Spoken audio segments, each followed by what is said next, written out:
Hello dear students, कैसे हो आप सभी। लास्ट क्लास के अंदर हम लोगों ने एपिडेमियोलॉजी के इंट्रोडक्शन, उसकी डेफिनेशन और कुछ कॉन्सेप्ट्स के बारे में बात करी थी। वहीं साथ ही साथ हम लोगों ने एंडेमिक, पेंडेमिक, एपिडेमिक ऐसे टर्म्स के बारे में भी बात करी थी। आज का हमारा जो टॉपिक है वो एम्स ऑफ एपिडेमियोलॉजी से रिलेटेड है। एम्स ऑफ एपिडेमियोलॉजी,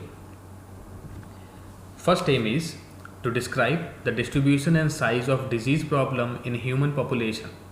किसी भी ह्यूमन पॉपुलेशन के ऊपर होने वाली बीमारियों के साइज और उसके डिस्ट्रीब्यूशन को समझने के लिए, उसे डिस्क्राइब करने के लिए हमारी हेल्प करता है epidemiology. Second is identify aetiological factor in pathogenesis of disease. किसी भी डिजीज़ के ऑकरेंस, कौन सा ऑर्गेनिज्म अफेक्ट कर रहा है, कितने टाइम बाद उसका सिम्टम्स आएगा, क्या क्या सिम्टम्स आएंगे, एलिमिनेशन क्या है, रेट्स क्या है, इन सारी चीज़ों को आइडेंटिफाई करने के लिए हमारी हेल्प करता है। थर्ड इज़ हमें वो सारे एसेंशियल डेटास प्रोवाइड करवाता है जो प्लानिंग, इम्प्लीमेंटेशन और इवैल्यूएशन से रिलेटेड होते हैं उन सारी हेल्थ सर्विसेज की, और साथ ही साथ उन सारे डेटास को इम्प्लीमेंट करने के लिए हमारी हेल्प करता है for prevention, control and treatment of disease. Scopes of epidemiology, scopes broad scopes हैं, बहुत सारे स्कोप्स हैं। उनमें से कुछ स्कोप्स जो है हम लोगों ने दो तरीक़ों से क्लासिफाइड किए हैं, जिसके अंदर पहला स्कोप हमारे पास में अकॉर्डिंग टू डिजीज़ ग्रुप है। और डिजीज़ ग्रुप का मतलब ये है कि यहाँ पर हम एपिडेमियोलॉजी को इस तरीके से समझ रहे हैं कि एक पर्टिकुलर डिजीज़ फैक्टर्स के साथ में उस डिजीज़ का एपिडेमियोलॉजी, जैसे कि इन्फेक्शन से होने वाली डिजीज़ जो भी होगी वो सारी के सारी इन्फेक्शियस डिजीज़ एपिडेमियोलॉजी कैटेगरी में आ गई। कार्डियोवैस्कुलर सिस्टम से रिलेटेड सारी जो डिजीज़ होगी वो सारी के सारी कार्डियोवैस्कुलर एपिडेमियोलॉजी के अंदर आ गई। कैंसर से रिलेटेड हो गई तो कैंसर एपिडेमियोलॉजी हो गई। जीआई ट्रैक्ट से रिलेटेड हो गए तो वो जीआई ट्रैक्ट एपिडेमियोलॉजी हो गई। इस तरीके से अलग अलग हमारे पास में डिजीज़ ग्रुप के अकॉर्डिंगली क्लासिफिकेशन है। दूसरे क्लासिफिकेशन के अंदर according to the group of factors, उन सारे फैक्टर्स के कारण से होने वाले जो हमारे पास में क्लासिफिकेशन वो ये है। फैक्टर्स का मतलब यहाँ पर ऐसे बता दिया जाए तो अच्छा रहेगा कि फैक्टर्स वो सभी रिस्पॉन्सिबल्स हैं जो किसी डिजीज़ को ऑकर करने के लिए काम में आते हैं। वो कोई भी चीज़ हो सकती है, चाहे वो अगर न्यूट्रिशन हो, हमारा खाने पीने की कोई चीज़ हो जिसके कारण से कोई डिजीज़ का ऑकरेंस है, तो हम उस कैटेगरी को हम न्यूट्रिटिव एपिडेमियोलॉजी बोल देंगे। अगर वो रिप्रोडक्टिव ट्रैक्ट से रिलेटेड है तो रिप्रोडक्टिव ट्रैक्ट एपिडेमियोलॉजी हो जाएगा। इन्वायरमेंट से रिलेटेड है तो इन्वायरमेंटल एपिडेमियोलॉजी हो जाएगा। उसी तरीके से क्लिनिकल एपिडेमियोलॉजी हो सकता है, मॉलिक्यूलर एपिडेमियोलॉजी हो सकता है, जेनेटिक एपिडेमियोलॉजी हो सकता है, और भी बहुत कुछ हो सकते हैं जो सारे फैक्टर्स अफेक्ट करेंगे हमारी बॉडी को for the occurrence of any disease. Next बात करते हैं हम लोग यूजेस ऑफ एपिडेमियोलॉजी के बारे में। एपिडेमियोलॉजी के बहुत सारे यूजेस हैं, उसमें से कुछ यूजेस जो इनलिस्टेड हैं जो आप लोगों को दिखाई भी दे रहे हैं। पहला यूज हमारे पास में है help to describe the health status of population. Population के हेल्थ स्टेटस को डिस्क्राइब करने के लिए हमारी हेल्प करता है एपिडेमियोलॉजी। हम एपिडेमियोलॉजी क्यों पढ़ते हैं, पढ़ने का कारण क्या है, यूजेस का क्या होंगे इसके, कहाँ इंप्लीमेंट करोगे एपिडेमियोलॉजी को, तो हम लोग पॉपुलेशन के हेल्थ स्टेटस को जानने के लिए इसका इंप्लीमेंट करेंगे। हम लोग उन सारी डिजीज़ को कंट्रोल करने के लिए एपिडेमियोलॉजी का इंप्लीमेंट करेंगे। हम बेटरमेंट ऑफ हेल्थ सर्विसेज के लिए करेंगे। साथ ही साथ जो study the effect of disease on population over a time period, एक पर्टिकुलर टाइम पीरियड के ऊपर एक पॉपुलेशन के ऊपर डिजीज़ का जो स्टेटस है उन सारे स्टेटस के इफेक्ट्स को स्टडी करने के लिए। साथ ही साथ diagnose the health of a community, किसी भी कम्युनिटी को, एक ग्रुप ऑफ पीपल जो इसकी हम बात करते हैं, उस ग्रुप ऑफ पीपल को डायग्नोस करने के लिए ये एपिडेमियोलॉजी हमारी हेल्प करेगा। इवेल्युएट करने के लिए भी मदद करेगा उन सारी हेल्थ सर्विसेज को जो हेल्थ को इम्प्रूव करने के लिए या डिजीज़ को एलिमिनेट करने के लिए या बेटरमेंट के लिए काम कर रही है। उसके अलावा आइडेंटिफाई द सिंड्रोम्स, जो ग्रुप ऑफ सिम्टम्स हैं उन सारी चीज़ों को आइडेंटिफाई करने के लिए हमारी हेल्प करेगा। And search for cause of disease, किसी भी डिजीज़ के कॉजेज़ को या ईटियोलॉजिकल फैक्टर्स को फाइंड आउट करने के लिए भी एपिडेमियोलॉजी हमारी हेल्प करता है। ओवरऑल ये सारे यूजेस हैं जिनके कारण से या जिन एपिडेमियोलॉजी के यूज से या एपिडेमियोलॉजी को इम्प्लीमेंट करते हुए हम ये सारे काम परफॉर्म कर सकते हैं, जो कि ओवरऑल हमारे लिए काम आते हैं किसी भी डिजीज़ को एलिमिनेट करने के लिए, या बोला जाए जो कम्युनिटी का जो बेसिक हमारा जो फिनोमेना है जिसके लिए हम हमेशा बात करते हैं कि prevention of health and promotion of health, prevention of illness and promotion of health and recreation, इन सारी चीज़ों की जो हम लोग बात करते हैं, ये सारी चीज़ें हम लोग कर पाएंगे with the use of epidemiology. अब हम लोग बात करते हैं टर्मिनोलॉजीज यूज्ड इन एपिडेमियोलॉजी। कुछ ऐसी टर्म्स हैं जो आने वाले इन सारे चैप्टर्स के अंदर, सारे टॉपिक के अंदर आपको बार बार देखने को मिलेगी, सुनने को मिलेगी। तो उन सारी टर्म्स को हम लोग अभी पहले क्लियर करते चलते हैं। फर्स्ट टर्म लेते हैं हम लोग इन्फेक्शन। इन्फेक्शन किसे कहा जाएगा? द एंट्री एंड डेवलपमेंट और multiplication of a infectious agent in the body of a man और एनिमल। किसी भी मैन और एनिमल के अंदर किसी भी इन्फेक्शियस एजेंट का मल्टीप्लिकेशन होना, या मतलब उसकी संख्याओं में बढ़ोतरी होना, या उसका उसके अंदर डेवलप होना, ठीक है, या उसका उस बॉडी के अंदर एंटर होना, ये तीनों के तीनों चीज़ें जहाँ पर मिलती है, ठीक है, या हम ऐसा बोलते हैं कि किसी भी ऑर्गेनिज्म का बॉडी के अंदर जाने से लेकर के, उसके ग्रोथ करने से लेकर के, और उसको अपने नंबर्स के अंदर मल्टीप्लिकेशन करने तक, वो सारी चीज़ों को हम लोग इन्फेक्शन कहते हैं, या उस स्टेट को हम लोग इन्फेक्शन कहते हैं, आइदर वो मैन में हो और एनिमल्स के अंदर हो। बात आती है एंडेमिक। ये हम लोग पहले पढ़ चुके हैं। एंडेमिक ज़्यादा डिफिकल्टीज नहीं आएगी।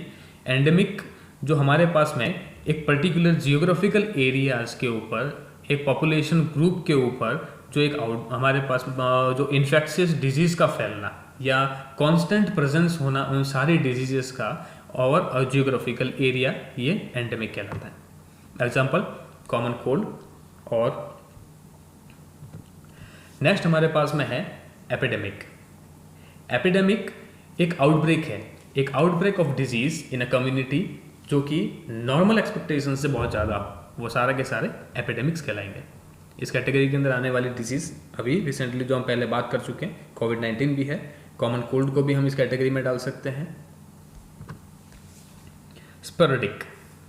स्पोरेडिक एक द केस ऑकर्स इरेगुलरली, यहीं पे आइडेंटिफाई हो गया कि एक ऐसा केस जो इरेगुलर ऑकर हो अलग अलग टाइम ड्यूरेशन पर, ठीक है, और जो इनफ्रिक्वेंट भी हो, मतलब एक ऐसा इन्फेक्शन बोलते हैं, या एक ऐसा इरेगुलर डिजीज़ का, या एक ऐसा इरेगुलर कॉज आना या केस आना हमारे पास में जो कि फ्रिक्वेंटली अलग अलग समय के ऊपर हमारे पास में आए, ठीक है। Next is pandemic. पेंडेमिक एक डिजीज़ का world widely, country to country, पूरे वर्ल्ड के अंदर फैल जाना, ठीक है, या फिर डिजीज़ का प्रेजेंस पूरे वर्ल्ड के अंदर सभी जगह पर हो। कहने का मतलब कि वो डिजीज़ एक पर्टिकुलर जियोग्राफिकल एरिया पर भी नहीं और एक पर्टिकुलर टाइम सीजन पर भी नहीं, इन दोनों को कंक्लूड करते हुए होल वर्ल्ड के अंदर जो डिजीज़ का स्प्रेड हो, ठीक है, और इसका जो प्रिवेल रेट हो बहुत ज़्यादा हो, वो सारा का सारा पेंडेमिक कहलाया। देन जूनोसिस, एक ऐसा ट्रांसमिशन जो कि एनिमल टू मैन हमारे पास में ट्रांसमिट होता है, ठीक है, वो सारे के सारे जूनोसिस कैटेगरी के अंदर आ जाते हैं हमारे पास में, जिसके अंदर rabies, plague etcetera. Incubation period, कोई भी डिजीज़ हमारी बॉडी के अंदर होती है तो हम आगे वैसे देखेंगे, हम इसके बारे में समझेंगे कि ये सारे जो डिजीज साइकिल के अंदर क्या बात की जाती है। स्टार्ट होता है वो इंक्यूबेशन पीरियड से। इंक्यूबेशन पीरियड क्या है? किसी भी ऑर्गेनिज्म का बॉडी को अफेक्ट करने से लेकर के, अफेक्ट का मतलब हो गया कि जब वो ऑर्गेनिज्म बॉडी के अंदर एंटर हुआ तब से लेकर के जब पहला साइन अराइज होगा उस डिजीज़ का या उस ऑर्गेनिज्म के बॉडी के ऊपर कोई अफेक्ट डालने से जो पहला साइन अराइज होगा उसके बीच का जो गैप है, this is called incubation period. तो नॉर्मली बोलें तो एक टाइम इंटरवल है जो कि डिजीज़ या ऑर्गेनिज्म का बॉडी के अंदर एंटर होने से लेकर के फर्स्ट साइन अराइज होने तक का जो ड्यूरेशन है वो इंक्यूबेशन पीरियड कहलाया। Next is carrier. कैरियर किसे कहा जाएगा? Carrier a person who harbours the disease agent without having any outward sign and symptoms. एक ऐसा पर्सन जो ऑर्गेनिज्म को तो अपने अंदर रखता है लेकिन खुद कोई तरह के सिम्टम्स को नहीं दिखाता। मतलब ऑर्गेनिज्म बॉडी में प्रेजेंट है लेकिन वो खुद इंसान बीमार नहीं है, लेकिन वो डिजीज़ को ट्रांसमिट करने के लिए रिस्पॉन्सिबल बन सकता है, वो डिजीज़ को फैला सकता है, तो ऐसा आदमी कैरियर कहलाया। Next is isolation. आइसोलेशन का मतलब ही सेपरेशन है। तो separation of a person with infectious disease from contact with other human being for the period of communicability. एक पीरियड जो कम्युनिकेबिलिटी पीरियड है, उस पीरियड के दौरान किसी भी ह्यूमन का अगर वो इन्फेक्टेड है तो उसका सेपरेशन ही आइसोलेशन है। पैथोजेनिसिटी, बॉडी की एक ऐसी एबिलिटी जो डिजीज को कॉज करता है, या ability to cause the disease, this is called pathogenicity. Contagious, contagious it means a disease that is transmitted through contact, जो डिजीज किसी कॉन्टैक्ट के थ्रू फैले, मतलब अगर मैं किसी पर्सन को छूँ, उससे टच करूँ, या फिर मेरी कोई यूज्ड चीज़ें हैं वो उसके टच में आए, फॉर एग्जांपल वॉमिट्स, इन सारी चीज़ों के टच में आने से, कॉन्टैक्ट में आने से जो डिजीज़ का ट्रांसमिशन होता है, this is called contiguous. Next is reservoir. Reservoir एक ऐसा हैबिटेट, हैबिटेट का मतलब हो गया कि एक ऐसा लिविंग प्लेस या ऐसा एक शेल्टर उस सारे ऑर्गेनिज्म के लिए जहाँ पर वो ऑर्गेनिज्म या वो एजेंट रहता भी है, ग्रोथ भी करता है और मल्टीप्लाई भी होता है, ठीक है। तो एक ऐसा इन्वायरमेंट, हम बात कर रहे हैं सिर्फ ह्यूमन बॉडी की, तो ह्यूमन बॉडी की ही यहाँ बात हो रही है, वो ही हमारे पास में रिजर्वायर है, ठीक है।